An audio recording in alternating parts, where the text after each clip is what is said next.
बिस्मिल्लाहिर्रहमानिर्रहीम, अस्सलाम वालेकुम। आप देख रहे हैं program capital live with Anika. मैं हूं आपके साथ अनीका निसार। नाज़रीन, पाकिस्तानी सियासत में एक बार फिर खलबली मच गई है और ऐसा लगता है कि ये वाली हलचल किसी तूफान का पेश खैमा है। इससे पहले पिछले 2 साल में ऑपोजिशन के ऊपर हमेशा ये इल्जाम लगते रहे कि ऑपोजिशन बड़ी फ्रेंडली तरीके से सियासत को लेकर चल रही है, जबकि अगर तमाम ऑपोजिशन यकजा हो जाए तो हुकूमत के लिए बहुत मसाइल खड़े कर सकती है। इससे पहले माजी में ऑपोजिशन को इकट्ठा करने की मौलाना फजलुर रहमान ने भी बड़ी कोशिशें की, लेकिन हर बार तमाम जमातें हाथ झटक कर एक दूसरे से अलहदा होती हुई नजर आई। ऑपोजिशन का इत्तेहाद कभी भी सक्सेसफुल नजर नहीं आया और अब ऑल पार्टीज कॉन्फ्रेंस में जहां इस्टेब्लिशमेंट पर और पाकिस्तान तहरीक इंसाफ पर ताबड़तोड़ हमले किए गए, उसके बाद ये इंप्रेशन आ रहा था कि अब की बार तो ऑपोजिशन इमरान खान हुकूमत को गिराकर ही दम लेगी। लेकिन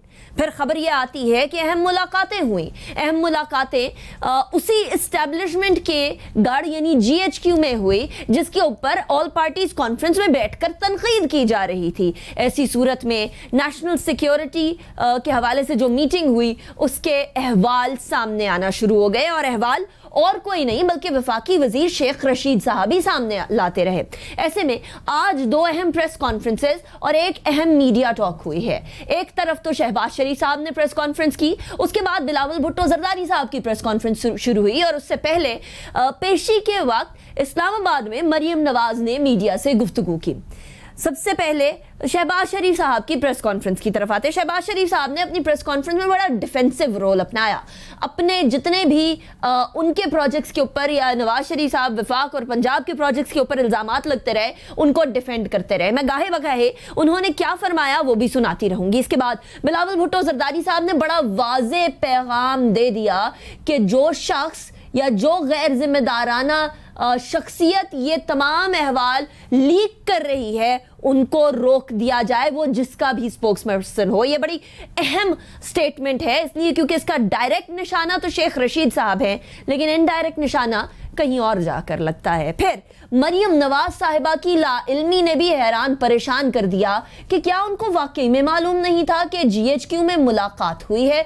ये तमाम सूरत हाल पर डिस्कशन करेंगे। वैसे तो आइडियली स्टेट ऑफ पाकिस्तान में ऑपोजिशन, गवर्नमेंट, एस्टैब्लिशमेंट, ब्यूरोक्रेसी तमाम को एक पेज पर ही होना चाहिए, लेकिन ऐसी क्या वजह है कि बारहा कुछ ना कुछ रखना बीच में पड़ ही जाता है, चाहे वो किसी भी तरफ से हो। इस हवाले से बात करेंगे। मेरे साथ जो मेहमान मौजूद हैं मैं उनका तारुफ करवाऊंगी। मेरे साथ मौजूद हैं वसीम बादामी साहब, सीनियर जर्नलिस्ट हैं, एंकर पर्सन है। बहुत शुक्रिया वसीम बादामी साहब, आपने हमें ज्वाइन किया। ब्रिगेडियर फारूक हमीद साहब हमारे साथ मौजूद हैं, सीनियर एनालिस्ट हैं। बहुत शुक्रिया ब्रिगेडियर साहब, आपने भी हमें ज्वाइन किया। इसके अलावा PJ मीर साहब हमारे साथ मौजूद हैं, सीनियर जर्नलिस्ट हैं। Thank you PJ Mir sahab, आपने भी हमें ज्वाइन किया। And last but not the least Mujahid Barelvi sahab, तवील अरसे से सहाफत का हिस्सा रहे हैं, एंकर पर्सन है। बहुत शुक्रिया मुजाहिद बरेलवी साहब, आपने भी हमें ज्वाइन किया। सबसे पहला सवाल PJ मीर साहब, मैं आपकी तरफ लेकर जाऊंगी। PMLN के हवाले से अब ये सवालात उठना शुरू हो गए हैं कि APC में इतनी सख्त जो अल्फाज के अंदर स्पीच की मियां नवाज शरीफ साहब ने, उसके बाद आज शहबाज शरीफ साहब की प्रेसेस से कुछ सख्त रवैया ही एक्सपेक्ट किया जा रहा था। उस मीटिंग के अहवाल के बारे में या जो वो एक कंट्रोवर्सी खड़ी हो गई है उसके बारे में कुछ बात एक्सपेक्ट की जा रही थी, लेकिन शहबाज शरीफ साहब ने ब्रीफिंग का एक तवील अरसा जो इल्जामात उन पर लगते रहे उनको डिफेंड करने में गुजारा। ऐसे में क्या PJ साहब ऐसा तो नहीं कि इस खबर आने के बाद कि GHQ में मुलाकातें हुई हैं, मरीम नवाज साहिबा के रिएक्शन के बाद कहीं शहबाज शरीफ साहब डिफेंसिव पे तो नहीं चले गए, एंड विद शहबाज शरीफ साहब कहीं PMLN डिफेंसिव मोड पर आ गई है या नहीं? पहले शहबाज शरीफ साहब की बात सुन लें, उसके बाद फिर मैं आपके जवाब की तरफ आ रही हूँ। सवाल जो है यही है, but let's hear what Shahbaz Sharif had to से।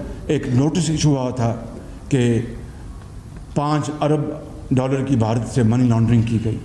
कहाँ गया वो इल्ज़ाम? मुझे बता दें, कहाँ गया वो इल्ज़ाम? मुझे साफ पानी में बुलाया गया था, पकड़ लिया गया आशियाना में।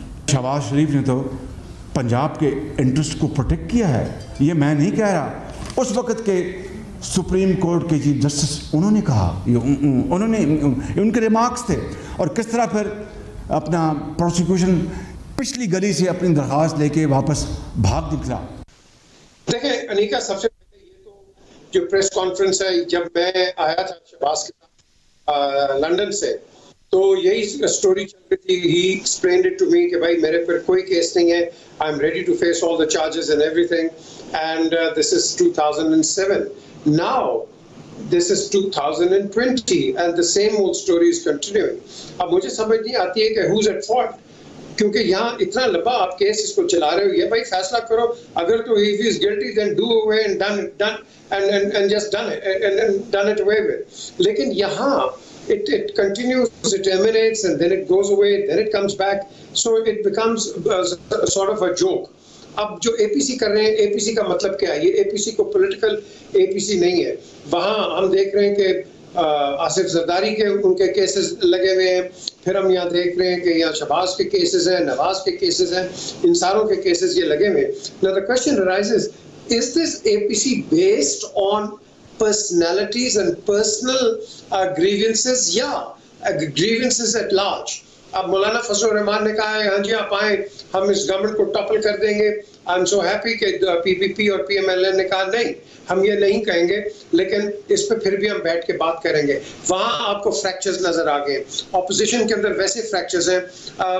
Nawaz Sharif is quite vocal, well known कि भाई ये इनके क्या व्यूज थे बेनजीर भुट्टो के मुतालिक, जरदारी के मुतालिक, and of course even up to the extent of going to Bilawal. अब ये इकट्ठे हो रहे हैं, ये क्यों इकट्ठे हो रहे हैं? बिकॉज कोई इनका एक अपना मकसद है, या एक एक्चुअली पाकिस्तान के लिए ये कुछ सोच रहे हैं. फिर ये नारे दोनों के लगते हैं, लूली लंगड़ी जमहूरियत भी अच्छी है. अगर भाई लूली लंगड़ी जमहूरियत है तो भाई चलने दो, let them get on with it, इनका टाइम पूरा करने दो, and then you can do what you like. But everybody seems to be in a hurry, Anika, and I think this hurriedness is going to cost not them but the country a lot, क्योंकि this is a government in waiting. अगर तो ये आती है तो ये अगर आएगी, डिसमेंटल डिसलॉज करेगी, तो इनके हाथ में कख भी नहीं आएगा. तो फिर ये वही शोर करेंगे हाँ जी पीटीआई ये कर गई, पीटीआई वो कर गई. So I think we'll have to wait and see कि what do they actually want. Right PJ Mir sahab, मैं अगला सवाल जो है वो ब्रिगेडियर साहब आपकी तरफ लेकर आना चाह रही हूँ. एक तरफ तो ये बात हो गई शहबाज शरीफ साहब की पूरी प्रेस ब्रीफिंग की, लेकिन सुबह भी एक बड़ी इंपॉर्टेंट और बड़ी इंटरेस्टिंग बात हुई है. मरियम नवाज साहिबा ने इनकार कर दिया है कि नवाज शरीफ साहब का कोई भी नुमाइंदा वहां नहीं गया जीएचक्यू में मुलाकात करने. उन्होंने क्या कहा जरा वो सुन लीजिएगा, उसके बाद फिर मैं सवाल की तरफ आती हूँ. डिनर का तो मुझे पता नहीं, शायद डिनर तो नहीं हुआ, मुझे भी सुनने में आया है. तो फारूक साहब, एक तरफ तो मरियम नवाज कह रही हैं कि मुझे नहीं पता कि कोई मुलाकात के लिए गया या नहीं गया. दूसरी तरफ शहबाज शरीफ साहब, एहसन इकबाल साहब, ख्वाजा आसिफ साहब, इन तमाम का नाम आ रहा है कि उन्होंने मुलाकात की है बाकायदा वहां जाकर. क्या ऐसा पॉसिबल है कि मरियम नवाज साहिबा जो कि नायब सदर हैं पीएमएलएन की, उनको ना पता हो कि सदर पीएमएलएन मुलाकात कर रहे हैं, खा वो किसी भी वजह से कर रहे हो, लेकिन ये कह देना कि मुझे मालूम नहीं था? Can you believe that, considering कि शेख रशीद साहब ने तो जो जितना टाइम ड्यूरेशन थी उन मीटिंग्स की 5 घंटे और 3 घंटे वो भी बता दिया? अनिका, मैं ये समझता हूँ कि ये गलत बयानी कर रही है मरियम नवाज साहिबा. देखें, Sharif family is known for always, अब sorry for using the word telling lies, हमेशा ये गलत बयानी करते हैं, लोगों को सही बात नहीं बताते हैं. माजी में कितने एग्जाम्पल हम आपको कोट कर सकते हैं. मेन बड़ी बात तो आपको मालूम है कि कैसे जब ये गए थे नवाज शरीफ साहब वहाँ सऊदी अरेबिया, तो ये तो कई साल डिनाई करते रहे, तो हमारा तो कोई एग्रीमेंट ही नहीं हुआ अपना जनरल मुशर्रफ के साथ मिलिट्री टेक ओवर के बाद. और बाद में पता लगा कि 10 साल का 7 साल का एग्रीमेंट करके गया, और वो भी शेख रशीद साहब ने वो डॉक्यूमेंट दिखाया, इफ़ यू रिमेंबर 2006 या 7 में. पॉइंट मेरा ये है कि हो नहीं सकता कि एक पार्टी का प्रेसिडेंट शहबाज शरीफ और 2 वेरी सीनियर उनके मेंबर्स वो अपना गए हो और मरीम नवाज साहब को ना पता हो, नवाज शरीफ साहब को ना पता हो. देखिए, आपको मालूम है कि माजी में भी ये हम कई दफ़ा खबरें सुनी, बल्कि एक दफ़ा तो एक लीडिंग अखबार के फ्रंट पेज पे थी कि कैसे शहबाज शरीफ साहब और ये जनाब क्या नाम है चौधरी निसार, इनके रेगुलर रवाबित होते हैं एस्टैब्लिशमेंट के साथ कि उनको मिलते रहें, बल्कि यहाँ तक बात होती है कि रात की तारीकी में ये जाके उनको मिलते हैं. सो लिहाजा अगर ये शेख रशीद बिल्कुल उसका सही बात कह रहे हैं कि कई दफ़ा होता है कि सीक्रेट मीटिंग होती हैं, ये कोशिश कर रहे हैं कि इसको कंफ्यूज कर दें कि हाँ वो सब पार्लियामेंट्री लीडर्स के साथ शहबाज शरीफ साहब जाके मिले थे. लेकिन ये जो सेपरेट मीटिंग है मैं समझता हूँ कि इसमें बिल्कुल सच्चाई है और keeping in view the past track record of Shahbaz Sharif. Important चीज़ क्या है, नवाज शरीफ साहब जो हैं, एक तो उनका अपना मसला है चल रहा है, शहबाज शरीफ साहब जो उनकी सूरत ज़्यादा गंभीर है, उन पर जो रेफरेंसेस चल रहे हैं पता नहीं कल परसों शायद अरेस्ट ही ना हो जाएं, और उनकी पूरी फैमिली के ख़िलाफ़ जो पता नहीं अब तो हम केसेस ही भूल गए, किसी में बेल चल रही है, किसी में इंटरिम बेल चल रही है, किसी में उनके केसेस ट्रायल अंडर ट्रायल हैं। तो मेरा ख्याल है शहबाज शरीफ साहब की पूरी कोशिश है अपने लिए, कम अज़ कम अपने लिए वो ज़रूर ट्राई कर रहे हैं कि वो गवर्नमेंट के साथ बैक चैनल करें, एस्टैब्लिशमेंट के साथ मुलाकातें करें, किसी तरह उनको कोई अपना रिलीफ मिल जाए। और दूसरा, अगर एहसन इकबाल और ख्वाजा आसिफ भी उनके साथ गए, इसका मतलब ये है कि वो फिर ना सिर्फ अपनी बात कर रहे हैं बल्कि वो शरीफ फैमिली के लिए भी कोई रिलीफ लेने के चक्कर में है। और यही क्योंकि उनको मेरा ख्याल है वहाँ पे इशारा मिल गया है कि एस्टैब्लिशमेंट का इसमें कोई रोल नहीं है, ना उन्होंने कोई रिलीफ देना, ना उनका इससे कोई ताल्लुक है। ये एहतसाब अदालत जाने, नैब जाने, ये सारे उनके काम हैं, या गवर्नमेंट जाने।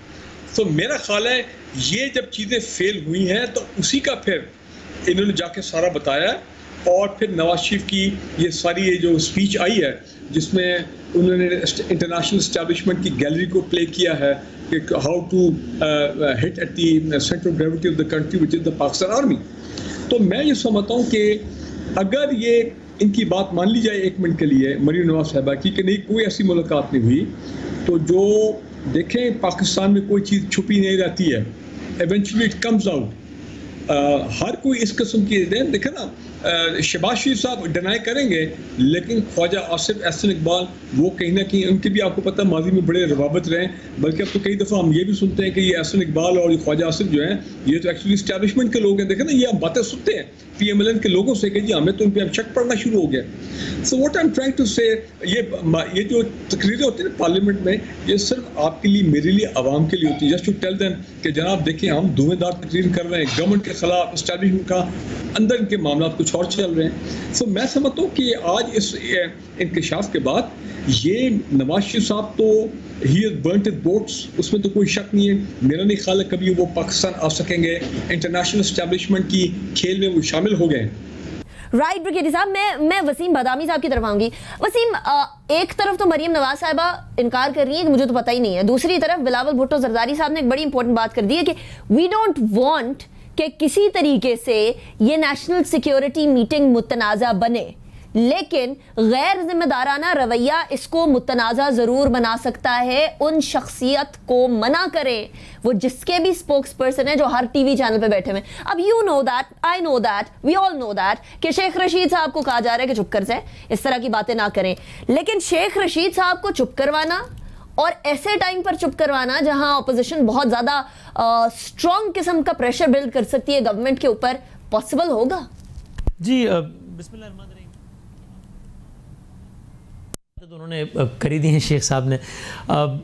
और जब यानी देखिए एक मुलाकात, यानी मैं सब तक बिलावल साहब से बिल्कुल एग्री करता हूँ कि जो मुलाकातें इस तरह की हसास नौयत की हों, और वैसे भी अगर आर्मी लीडरशिप से कुछ मुलाकातें हो रही हैं, नेशनल सिक्योरिटी के नाम पर हो रही हैं, तो उसके कंटेंट को बाहर नहीं आना चाहिए था। अगर ये कंटेंट अपोजिशन जमातों की तरफ से बाहर आता तो हम ये कहते हैं कि बहुत ही गैर जिम्मेदारी का मुजाहरा किया, ये क्या कर रहे हैं, बंद कमरे की मुलाकात को चौक पर डिस्कस कर रहे हैं। और अगर ये कंटेंट हुकूमती सफ़ों से बाहर है तो फिर तो मज़ीद गैर जिम्मेदारी है, चूँकि गवर्नमेंट को तो और ज़्यादा इसका ख्याल करना चाहिए। तो ये मैं एग्री करता हूँ। अब शेख साहब ने बातें क्यों की हैं, मुझे ऐसा लगता है कि ख़ुद बिलावल साहब को भी इस बात का ख़दशा है या उनका ये ख्याल है कि शेख साहब ने अपनी मर्ज़ी से बातें पब्लिक नहीं कर दी, बल्कि APC के बाद जो एक तासुर बना है उस तासुर को ज़ायल करने के लिए शेख साहब ने बातें की और अपनी मर्ज़ी से नहीं की हैं। तो अब इस एपिसोड में तो जो होना था वो हो गया है। देखिए अब इसको तो ब्रेक लग जाना चाहिए यहीं पर, चूँकि कोई अच्छी बात नहीं है कि मजाक बन रहा है कि जनाब हर कोई आके रोज़ाना बता रहा है कि ये बात भी हुई थी, ये भी हुई थी, नहीं उसने बोला था, नहीं मैंने नहीं बोला था, नहीं लेटर साइड पर गुफ्तगू हुई थी, नहीं सीरियस भी हो गए थे, पता नहीं क्या। तो इसको ब्रेक लग जाना चाहिए और आइंदा के लिए इस तरह की मुलाकातों के हवाले से बहुत एक सख्त ये इस कोड ऑफ कंडक्ट पे अमल करना चाहिए कि इस तर्ज की मुलाकातें बाहर डिस्कस नहीं होंगी। मैं तो एक साफ़ी हूँ, आप तो एक साफ़ी, हम तो खबर के पीछे भागेंगे, हम तो कोशिश कर, लेकिन मेरा ख्याल है कि जिम्मेदारी का एहसास करते हुए जो लोग शरीक गुफ्तगू हैं, शरीक महफिल, उनको ये मुलाकातों का कंटेंट बाहर नहीं लाना चाहिए। राइट अच्छा, एक और बात, वो कह रहे हैं मुतनाज़ा ये जो बयानात है इस तमाम मीटिंग को मुतनाज़ा बना सकते हैं। अब कंसिडरिंग कि ऑपोजिशन ये चाह रही है कि वो by the end of this year and by the start of next year government के ऊपर फुल ऑन प्रेशर बढ़ाए, ऐसी सूरत हाल में क्या इस मुलाकात को या इस रवैये को शेख रशीद साहब के इस्तेमाल किया जा सकता है गवर्नमेंट के अगेंस्ट एक मुहिम बिल्ड करने के लिए? मुझे लगता है कि इस बात का असर अगले कुछ दिनों तक तो रहेगा, लेकिन इतना ज़्यादा नहीं रहेगा, क्योंकि अगेन ये बात बहुत हसास नौयत की है, तो इसकी तकरार इतनी ज़्यादा नहीं हो सकेगी अपोजिशन की तरफ से भी कि जैसे आपने कहा कि शेख साहब की इस गुफ्तगू को एक कैंपेन के तौर पे अपोजिशन इस्तेमाल कर ले गवर्नमेंट के ख़िलाफ़। मेरा ख्याल है इसका हवाला दिया जाता रहेगा, वो भी आहिस्ता आहिस्ता आने वाले दिनों के साथ फेड हो जाएगा, लेकिन एक कैंपेन के तौर पर इस्तेमाल मेरा नहीं ख्याल हो पाएगा because of many reasons. Right अच्छा, मुजाहिद बरेलवी साहब, आज की तीनों प्रेस कॉन्फ्रेंसेज या 2 प्रेस कॉन्फ्रेंसेज, एक मीडिया टॉक, मरियम नवाज साहबा, शहबाज शरीफ साहब, बिलावल भुट्टो जरदारी साहब से आपने अल्टीमेट क्रक्स क्या निकाले कि क्या होने जा रहा है पाकिस्तान की सियासत में? देखिए, पाकिस्तान में यहाँ अब जो मौजूदा पॉलिटिकल पार्टीज रह गई है, सियासत मौजूद है, लंदन में बाहर बैठ के होना और बात है। वो एक रियलिटी है कि इस्टेब्लिशमेंट, और बल्कि मैं कहूँ फौजी इस्टेब्लिशमेंट एक रियलिटी है, और उसके बगैर पाकिस्तान में अब कोई बड़े फैसले नहीं होते।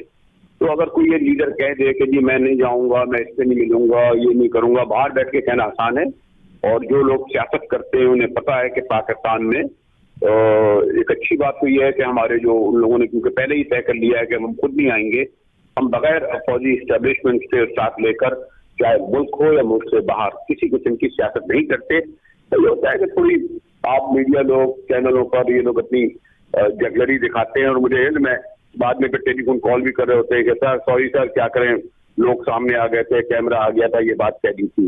तो ये जितने भी ये झागे निकालते हैं ना ख्वाजा आसिफ जैसे लोग, उन्हें पता है कि बड़ी इंटरेस्टिंग बात है मुजाहिद बरेलवी साहब, बाद में माफियों की कॉल्स भी आती हैं।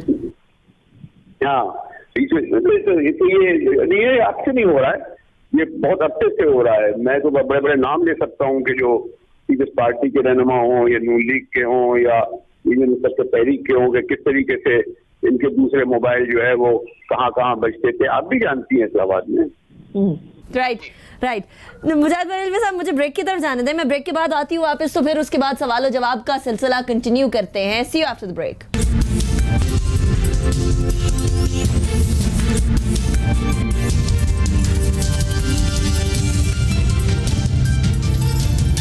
Welcome back after break. Break पे जाने से पहले हम बात कर रहे थे आज कुछ अहम प्रेस कॉन्फ्रेंसेज, मीडिया टॉक्स हुई, उसके हवाले से पीछे साहब मैं आपकी तरफ आऊंगी। मौलाना फजलुर रहमान साहब और बिलावल भुट्टो जरदारी साहब के हवाले से तो आज पूरा दिन खबर चलती रही कि उन्होंने डिसाइड कर लिया है कि इस गवर्नमेंट को ओवरथ्रो करना है, बट PMLN इसका किस हद तक साथ देगी आपकी नजर में? अनीका, जिसने कोशिश की इस हुकूमत को गिराने की, आगे वो इतना बुरा गिरेगा कि आप अंदाजा लगाएं वो सरवाइव नहीं कर सकेगा। और मैं आपको आज बता रहा हूं, उस वक्त पर फौज इंटरवीन करेगी, क्योंकि ये मुल्क, we can not let this country go to the dogs. At the end of the day somebody's got to be a savior. इनको चाहिए, ये हुकूमत, इसका टाइम आ रहा है, ये डिलीवर करेगी।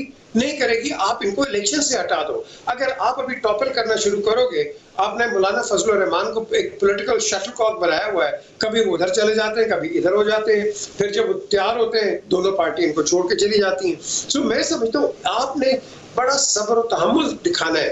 देखो, आपकी इमर्जेंट एक लीडरशिप आ रही है in the form of Bilawal Bhutto, आ रही है इन द फॉर्म ऑफ, आप यहाँ ले लो PMLQ के अंदर या PML के अंदर, लोग नए आ रहे हैं who are going to look after as politicos।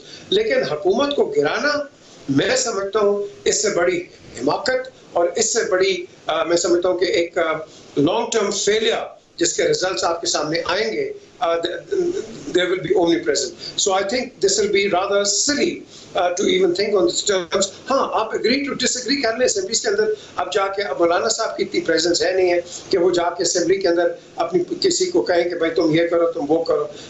बात आती है PPP की और PMLN की, वहाँ आपने तीनों के अंदर तलखियाँ देख ली हैं। कभी PTI जरा इमोशनल हो जाती है, कभी ये अपोजिशन इमोशनल हो जाती है। तो आई थिंक आप फिर भी उस इमोशनैलिटी को साइड पे रखें और प्रैक्टिकलिटी लेके आए, practicality for the sake of the country and think positive for the country. Park of corridors of park के अंदर चलो अगर आप करते हो उनको निकालते हो, do you have a plan कि आप आज कल रोटी सस्ती हो जाएगी, चीनी सस्ती हो जाएगी, तेल सस्ता हो जाएगा, हर चीज सस्ती हो जाएगी, एम्प्लॉयमेंट आ जाएगी? ये नहीं होगा, ये हर एक ने कहा है नहीं होता है, क्योंकि जो अंदर बैठे होते हैं उनके डायनामिक्स और होते हैं और बाहर के डायनामिक्स और होते हैं। आप खेल रहे हो लोगों के इमोशन से, उनके जज्बात के साथ। ये खेलना आप सारे बंद कर दो और कौम की खिदमत करो। ठीक हो गया। अच्छा फारूक साहब, अब मैं तमाम मेहमानों से ये जानना चाह रही हूँ एपीसी के एंड रिजल्ट के हवाले से भी, आपके ख्याल में एपीसी के अपने गोल, अपने मंतकी अंजाम तक पहुंच सकेगी या नहीं पहुंच सकेगी? जो उन्होंने अपने लिए गोल सेट किया है, क्या वो उनके लिए अचीवेबल है या नहीं? एपीसी के जो ऑब्जेक्टिव्स हैं, मुझे तो लग रहा है कि अभी आपको ये भी शायद कुछ अर्से बाद खबर आनी शुरू हो जाएगी।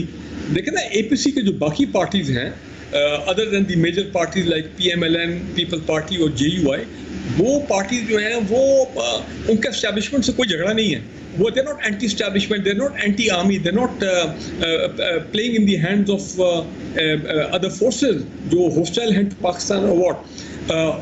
वो जब उन्होंने नवाज शरीफ साहब की वो तकरीर सुनी है, मेरा ख्याल है उन पर एक बड़ा उसका तकरीर का बड़ा नेगेटिव इम्पैक्ट आया है, न सिर्फ पाकिस्तान के अवाम पे बल्कि उन पार्टीज पे भी। आप देखेंगे जमात इस्लामी तो खैर पहले शामिल ही नहीं हुई, आप देखेंगे many of the small parties जो हैं, फ्ला इत्तेहाद तो फ्ला इत्तेहाद वगैरह, ये they will start falling out of this APC, और वो कहेंगे जी इन प्रोटेस्ट हम ये इस ऑन बोर्ड नहीं है। जो नवाज शरीफ ने वहाँ से बैठ के फ़ौज के ख़िलाफ़ इतना बड़ा बयान दिया, लगता है कि वो इंटरनेशनल इस्टेब्लिशमेंट के खेल में शामिल हो गए, लिहाजा हम इस एपीसी के एजेंडे से हम जो है दस्तबरदार होते हैं। ये चीज़ें डिवीजन आपको मेरे ख्याल आने वाले दिनों में, हफ्तों में नज़र आएंगी। तो जहाँ तक पीपल पार्टी पीएमएलएन का ताल्लुक है, वो तो मैं देख रहा हूँ कि जो अगर वो समझ रहे थे कि इस प्रेशर डालने पे उनके कोई केसेस में उनको रिलीफ मिलेगा या एहतसाब अदालत, वो तो आप देखें, वो तो मामला जो है और तेज़ी की तरफ जा रहे हैं। I will not be surprise, let me repeat, कि कल को खबर आए कि मरीम नवाज को जो भी रिलीफ मिला हुआ था और जिस बेल को उन्होंने मिसयूटिलाइज किया है, मिसयूज़ किया है, कल को गालिबन she might be re arrested, Shahbaz Sharif might be arrested, Hamza already in jail. तो मुझे तो ये लग रहा है कि ये पूरी फैमिली जो है ना, एवेंचुअली याद रखें, मैं आपको बार बार कह रहा हूँ, शरीफ फैमिली और जरदारी फैमिली जो है, ये मुझे इनका पाकिस्तान की पॉलिटिक्स में आगे मुस्तकबिल नज़र नहीं आता। एटलीस्ट जो अगले इलेक्शन 2023 में होंगे, मुझे तो लग रहा है कि they are going to be out और एक नई लुक लीडरशिप होगी, पेट्रियाटिक, बिल्कुल जिसको कहते हैं प्रो पाकिस्तान और नॉर्मल। ये दो ख़ानदानों को का जो एक होल्ड है, जो जिन्होंने होस्टिक बनाया हुआ है, इन दो पार्टीज़ को मेरा ख्याल ये ख़ानदान आउट हो जाएंगे, एक नई लीडरशिप आएगी इन दोनों पार्टीज में। और बिल्कुल ठीक है, ज़बरदस्त सियासत होनी चाहिए, nobody is against any political party, लेकिन ये जो दो माफिया फैमिलीज हैं, मैं ये समझता हूँ उनका कि इवेंचुअली आप देखेंगे दे विल बी आउट। और ये शरीफ फैमिली जो बाकी लोग यहाँ रह गए, ये भी गालिबन टुवर्ड्स द एंड या जेल में होंगे या फिर ये भी भाग जाएंगे लंदन। हो सकता है इंटरनेशनल एस्टैब्लिशमेंट बहुत शोर डाले कि इनको पाकिस्तान से जाने दिया जाए और ये लंदन में जाके क़याम करें, ये तो आने वाले दौर में पता लगेगा। लेकिन वो जो डील की मैं हमेशा आपसे बात करता था, मैं ये समझता हूँ कि वो जो डील में प्रॉब्लम हुआ है, there has been a serious problem, Nawaz Sharif ने वायलेट कर दिया है वो इस एग्रीमेंट को। मरीम नवाज आप देखें वो बाहर नहीं जा सकी हैं, अब इनके केसेस में भी मैं देख रहा हूँ नॉर्मल एक नेचुरल तेज़ी भी आएगी, तो अब let us see what happen. लेकिन Nawaz Sharif has burnt his boats, I don't think he will ever come back to Pakistan, बल्कि वो इंटरनेशनल इस्टेब्लिशमेंट को अब ये कहेंगे कि देखें मैंने इतना बड़ा आपके लिए काम कर दिया जो पहले अल्ताफ़ हुसैन करता था, तो अब आपने मेरी फैमिली को, हमारे एसेट्स को, मुझे लंदन में आपने प्रोटेक्ट करना है, हमें यहाँ पे रखना है और हमें ये ना हो कि ब्रिटिश गवर्नमेंट, ब्रिटिश इस्टेब्लिशमेंट की तरफ से कोई प्रॉब्लम हो। तो ये इस किस्म की सूरत हाल होगी मेरी नज़र में। राइट फारूक साहब, आपकी नज़र में इन दोनों ख़ानदानों की सियासत ख़त्म हो गई है, अब ये पॉसिबिलिटी है या नहीं है, जरा मुझे वसीम की तरफ भी लेकर जाने दीजिएगा। वसीम, ये बताइए कि do you agree to what brigadier साहब हैज सेड कि शरीफ खानदान और जरदारी खानदान की सियासत अब खत्म हो गई है, कंसिडरिंग कि एपीसी में बिलावल भुट्टो जरदारी भी एक लीडर के तौर पर इमर्ज हुए और मरियम नवाज ने भी एक बार फिर पीएमएलएन की लीडर के तौर पर अपनी जगह संभाल ली है। आपकी नजर में क्या शरीफ और जरदारी खानदान की सियासत खत्म हो गई है या अभी और बहुत इनिंग्स बाकी हैं? देखिए, कम से कम मियां मोहम्मद नवाज शरीफ साहब की हद तक मुस्तकबिल करीब में तो मेरा ख्याल है मामला बहुत ख़राब हो गया है। मैं एक जुमला कहने लगा हूँ कि अल्ताफ़ हुसैन साहब ने तकरीर की थी, 22 अगस्त वो तकरीर हुई थी और उसके बाद सियासत के सारे दरवाजे उन पर बंद हो गए।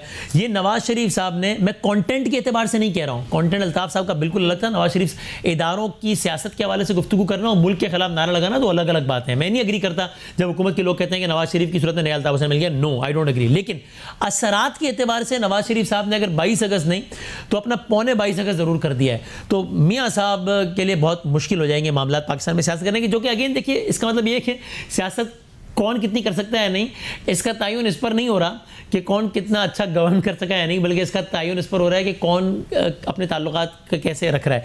अब शरीफ खानदान बतौर मजमूई भी मुश्किल में नज़र आता है मुझे, नवाज शरीफ साहब बहुत ज़्यादा, मरियम बीबी का भी मुस्तकबिल करीब में मुझे बहुत हैरत होगी अगर सियासत को एक्टिव रोल प्ले कर सकें। शायद शहबाज शरीफ अगर कोई रोल प्ले कर सकें वो भी बहुत मुश्किल लगता है। तो शरीफ खानदान तो ये हो गया जो कि मुश्किलात में नज़र आता है। हाँ, आसिफ अली जरदारी साहब वो एक शख्सियत है ऐसी कि जिनके बारे में मैं कह सकता हूँ कि वो अभी भी एक मौक़िफ़ रखते हैं जिसका उन्होंने इज़हार किया है, लेकिन वो मौक़िफ़ बदल भी लेते होते हैं। नवाज शरीफ साहब की भी पहले हिस्ट्री इस तरह की रही है, लेकिन रीसेंट हिस्ट्री इस तरह की नहीं रही। जरदारी साहब तो हम जानते हैं कि उन्होंने इतना कुछ नारे बुलंद किए, सारा कुछ किया, ईंट से ईंट बजानी थी, फिर दुबई चले गए, फिर वापस आकर न सिर्फ ये कि मामलात बेहतर किए, बल्कि वो बलोचिस्तान हुकूमत जिसके बारे में नवाज शरीफ साहब वर्चुअली आसिफ जरदारी साहब के पहलू में बैठ के कह रहे थे कि किसी ने गिराई है, गिराई होगी किसी ने, लेकिन उसके आलाकार तो जरदारी साहब बने ना, जरदारी साहब ने उसको ओन किया। तो आसिफ जरदारी साहब में डील करने की है सलाहियत तो है ही, लेकिन एक्सेप्टेबिलिटी भी है, वो अपनी अवेलेबिलिटी शो करके अपने मामला बेहतर कर सकते हैं। राइट। अच्छा, लास्ट क्वेश्चन, जिस तरह से पिछले 2 साल में हमने पार्लियामेंट्री सियासत देखी है, अगर अगले 3 साल भी इसी तरीके से चलती रही वसीम, तो डू यू थिंक कि पाकिस्तान जिस तरह से मुश्किलात का सामना कर रहा है इनमें मजीद इजाफा होगा? डोंट यू थिंक कि अभी हमें थोड़ी मैच्योर पॉलिटिक्स की ज़रूरत है, पिछले 2 सालों जैसी पॉलिटिक्स की ज़रूरत नहीं? अनीका, मुझे लगता है कि पाकिस्तान कितना आगे जाएगा और नहीं, और इंशाल्लाह जाएगा आगे, ज़ाहिर है हम सबकी ये ख्वाहिश है, दुआ है, ख्वाब है, वो इस पर डिपेंड नहीं करेगा कि पार्लियामेंट्री पॉलिटिक्स कैसी हुई है, और इस पर डिपेंड ज़्यादा करेगा कि गवर्नमेंट गवर्न किस तरह करती है। मुझे ऐसा लगता है कि पिछले 2 साल की जो पार्लियामेंट्री पॉलिटिक्स हुई है आइडियल हुई है नहीं, लेकिन उससे पहले की 5 साल से अभी भी बेहतर हुई है मेरे ख्याल से। हाउ, मतलब